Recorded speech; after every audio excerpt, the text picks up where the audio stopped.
Ito ang programang salamin ng inyong kwento. Nagdadala ng malalaking balita mula sa maliliit na buhay.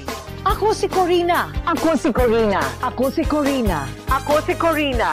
At ito ang Rated K. Handa na ba kayo? Handa na ba kayo? Handa na ba kayo? Handa na ba kayo?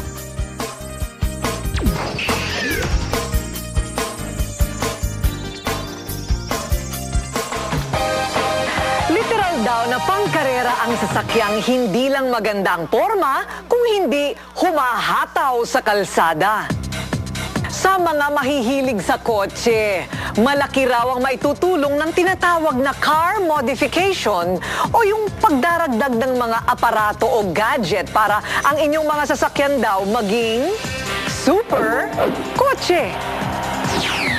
Ang pinakamahirap sa lahat is yung gawin mo yung kotse na matulin na matibay.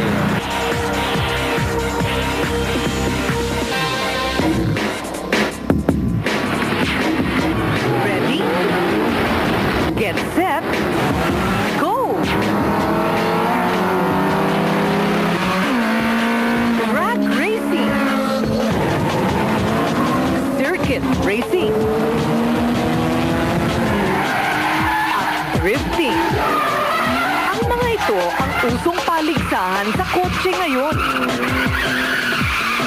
At kapag umarangkada ng mga kotseng pangarera sa kalsada, matutulala ka sa bilis at sa kanilang forma.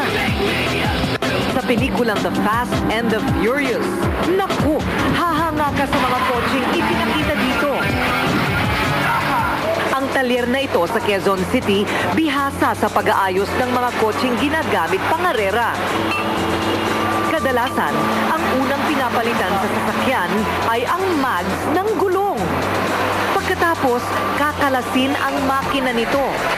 Lilinisin at sinisigurong walang anumang nakabara sa mga pyesa. Ito, tinatawag dito is mga bearings, no? So kung halimbawa lang na magkaroon ng dumi at ma-assemble natin yung makina, pinaandan na, ito yung kaagad yung una niyang susugatan. So, in short, hindi magtatagal yung makina.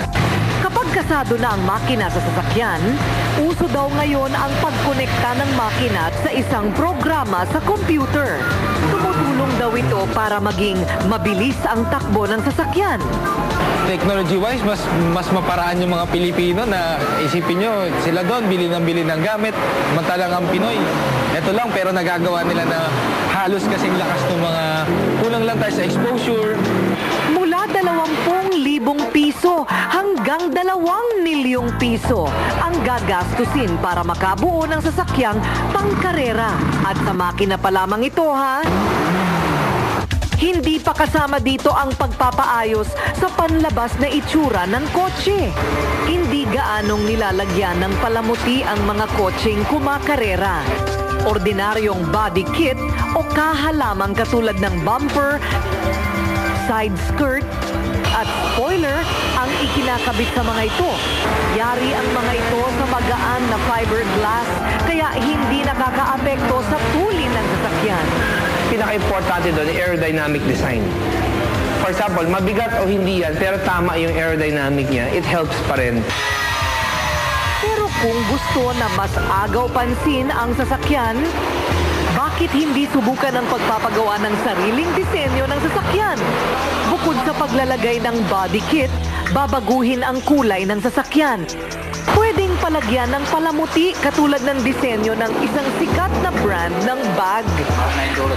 Papalitan ng interior ng mga upuan. At kung mas gusto ng kakaiba, palitan ng tinatawag na vertical door ang pintuan ng kotse.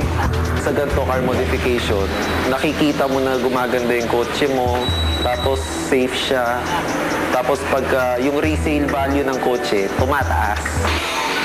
20,000 piso ang pinakamurang budget sa pagpapaayos ng sasakyan.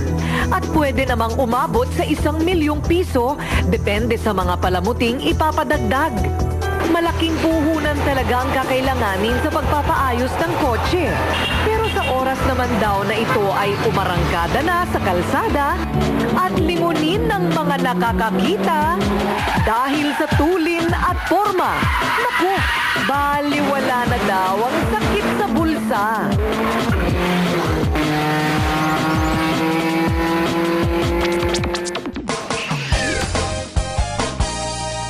Halika makinig sa mga kwentong nakakapiling, mga aral sa buhay na di hindi